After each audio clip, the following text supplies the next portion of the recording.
joining us tonight to tell us what he knows, Senate Foreign Relations Committee member and chair of the Senate Judiciary Committee, Lindsey Graham of South Carolina. Senator, thanks for being here. Thank you for having me. See this coming?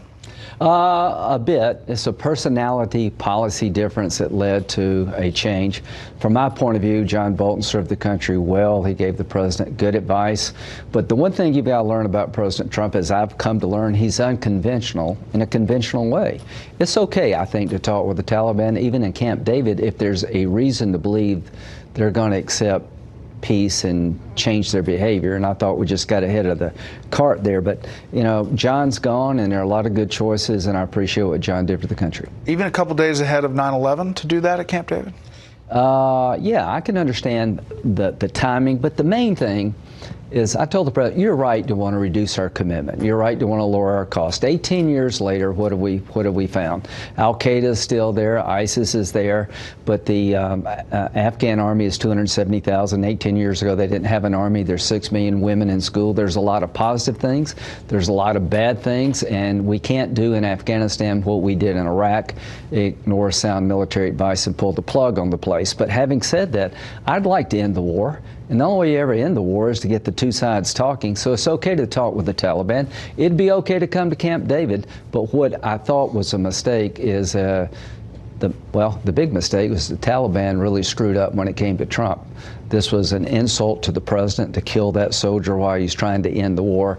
I think they're going to regret this. I think the Taliban are going to really regret what they did. What do you say to allies who look at the turmoil inside the administration? There have been 60 individuals in the Trump administration have either resigned or been fired, some of them on the page here.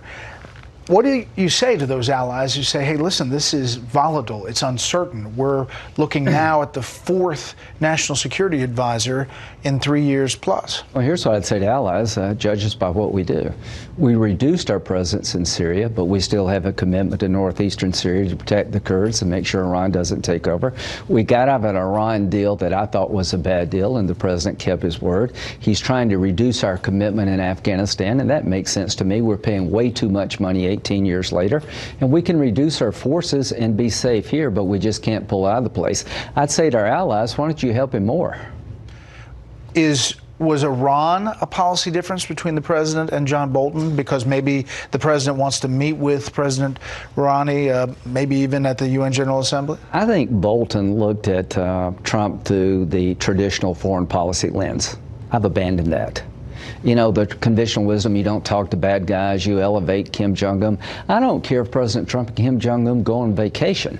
If that's what it takes to give up the nuclear weapons, I'm okay with personal diplomacy that's unconventional. I'm okay with talking to the Iranians as long as we get a better deal. What would a better deal be? They can have nuclear power, but they can't enrich or reprocess uranium. That would be a better deal. So I'm not here to lecture the president. You beat me, you beat 16 other Republicans, you beat Hillary Clinton. Let's give your way a try, and I'm going to support him all I can. But looking at North Korea as an example, as a blueprint, yeah. What do you see out of those negotiations and those 2 summits? No worse than where I see better. You see better. No nuclear missile testing, no bombs being exploded, a personal relationship that may lead to something new and different. Everybody before Trump, how well did it work out? So to those who want to criticize the president, how well did you do in Iran? How well did you do in North Korea? You know, I'm a pretty hawkish guy. But after 18 years, it's okay to reevaluate our commitment in Afghanistan. It makes perfect sense to me, but I'm just urging the president, don't ignore sound military advice. You can reduce our presence in Afghanistan, but if you leave Afghanistan, Al-Qaeda and ISIS are coming after us. So did he fire him or did Bolton resign? I don't know, and I don't think it really matters. At the end of the day, I like John Bolton. He served honorably, and this president lost trust and faith in John Bolton, and I think he's got some good choices. All right, well, let's talk about that. You talked about that today. Yeah. So who's on the plate? Okay, so General Kellogg is the National Security Advisor to Mike Pence, the Vice President. He worked for General McMaster. Keith Kellogg. Yeah, Keith Kellogg. He's a retired general. Competent, capable, confident, has the president's trust. I like him a lot. Brian Hooks is a dynamic young man working in the State Department as part of the Iran team in the State Department close to Pompeo. You've got Rick Waddell, who worked for McMaster, that knows the ins and outs of the National Security Council and the way it meets. The one thing that I think was a knock on John Bolton is the interagency process kind of died on his watch. These are the three guys, by the way. Yeah. Keith Kellogg, Brian Hook, Rick Waddell. Yeah. So what I would say, those are the three names that the president mentioned to me. There are others on the list, but what are we looking for? Somebody that can work with Pompeo, can work with the Department of Defense, that can get the interagency stood back up. This doesn't require a Senate confirmation vote. This is just about trust with the president, right? It's about understanding the president, trying to enact his will, but tell him the truth. And here's the truth. And here's how I get along with him. Mr. President, you're right to want to reduce our commitment in Afghanistan, reduce the cost, and maybe reduce the troop levels. But it'd be a big mistake to do in Afghanistan what Obama did in Iraq. So I'm looking for a national security advisor who understands the president, can work with others, give the president good advice, and behind closed doors push back when he needs to. I want to ask you two more questions. One is there's an investigation now of Commerce Secretary Wilbur Ross. If he put his finger on the scale and NOAA scientists and the fallout of the Alabama ordeal we dealt with last week. Yeah. What's your thoughts of that? I could give a crap. Okay. That's for the record. Yeah, thank you. Next question. I mean, you can't... I could care less. This whole thing is a bunch of garbage. The president did have a model where it could hit Alabama if it went through Florida. This is the Trump world. The guy can't do anything with a guy getting criticized by a bunch of people who just hate his guts, and I'm not playing that game. The story about the Russian asset that was extracted. Yeah, another example of what I think is complete BS.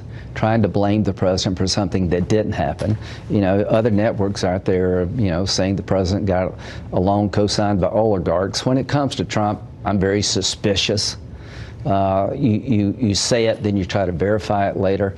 You know, the president is a handful. He makes his fair share of mistakes. But this story about the president damaging our national security, I think, is unverified and untrue. You confident that the funding of the government is going to go without a bump?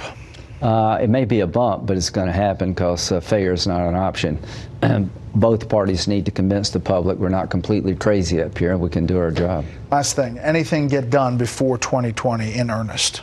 I think we may have some breakthroughs on solving the plastic in the oceans problem. We may have some breakthroughs on infrastructure, a smaller bill. Funding the government would be a great step forward, giving the military what they need.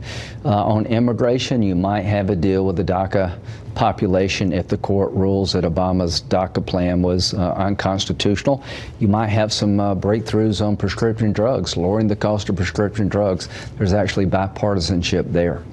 Senator, we appreciate the time. Thank you.